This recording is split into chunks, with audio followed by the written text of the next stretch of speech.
నేను యేసుక్రీస్తు నామమున మీ అందరికీ శుభములు. మన యొక్క దిన భాగంలో నుండి మొదటి తిమోతి రాసిన పత్రిక 6వ అధ్యాయము 6వ వచనం, సంతుష్టి సహితమైన దైవభక్తి గొప్ప లాభ సాధకమై ఉన్నది. చాలామంది ఏమనుకుంటారంటే డబ్బుతో ఆనందం వస్తుంది, కానీ డబ్బుతో కేవలము హానియే, మనకు ప్రమాదమే, లేని భయాలు మన మీదికి వస్తాయి. కానీ క్రైస్తవ సంతృప్తి ఎప్పుడు ఉంటుంది అంటే అది దేవుడిచ్చిన దాంట్లో సంతోషించినప్పుడు. ఒకవేళ మన జీవితంలో ఆ ఆనందం లేదు, సంతృప్తి లేదంటే మనల్ని మనం చెక్ చేసుకోవచ్చు, మనం దేవుడిచ్చిన దాంట్లో సంతోషపడట్లేదు. ఇక్కడ పౌలు భక్తుడు ఒక మాట అంటాడు, నేను సంతృప్తి చెందడం నేర్చుకొని ఉన్నాను. ఆయన దీనస్థితిలో ఉండడం తెలుసు, సంపన్న స్థితిలో ఉండడము తెలుసు, కానీ ఏ స్థితిలో ఉన్నప్పటికీ ఒక రహస్యం ఎరిగాడంట. ఆ రహస్యమే ప్రభు ఇచ్చిన దాంట్లో ఉంటుంది అని. మన జీవితంలో సంతృప్తి అనే పదము ఇంట్రడ్యూస్ చేయాలంటే దేవుడు అప్పుడప్పుడు కొన్ని అనుభవాలు మనకు అనుమతిస్తాడు.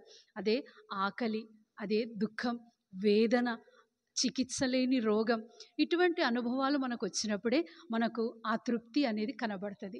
జెర్మియా బోరస్ అనే భక్తుడు అంటాడు కదా, క్రైస్తవ సంతృప్తి అందరికంటే వేరైంది, అదొక అరుదైన ఆభరణం.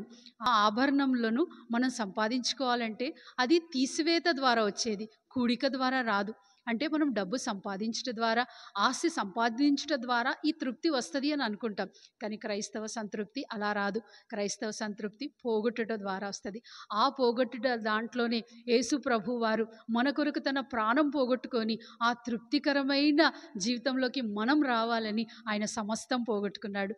ఆ సంతృప్తి మన జీవితంలో లేకపోతే, ఎప్పుడైనా క్రీస్తు కొరకు నువ్వేమన్నా పోగొట్టుకొని ఉంటే ప్రభు తప్పనిసరిగా ఆ తృప్తి నీకు ఇచ్చేవాడుగా ఉంటాడు.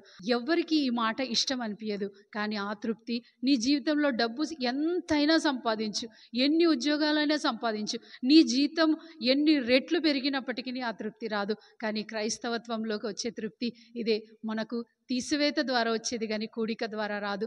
ఆ ప్రభు అట్టి అనుభవం గుండా వెళ్ళాడు, అది మనకు చూపించాడు.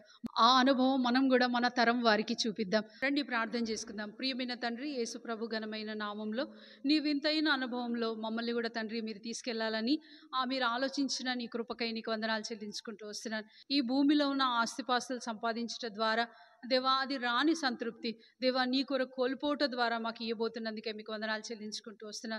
దేవా నీ కృప మేము కూడా మా తరం వారికి, మా వెనకాల వచ్చి వారికి చూపించినట్లుగా మాకు సహాయం దయచేయమని ప్రార్థిస్తూ యేసుక్రీస్తు నామంలో ప్రార్థిస్తున్నాం తండ్రి, ఆమేన్.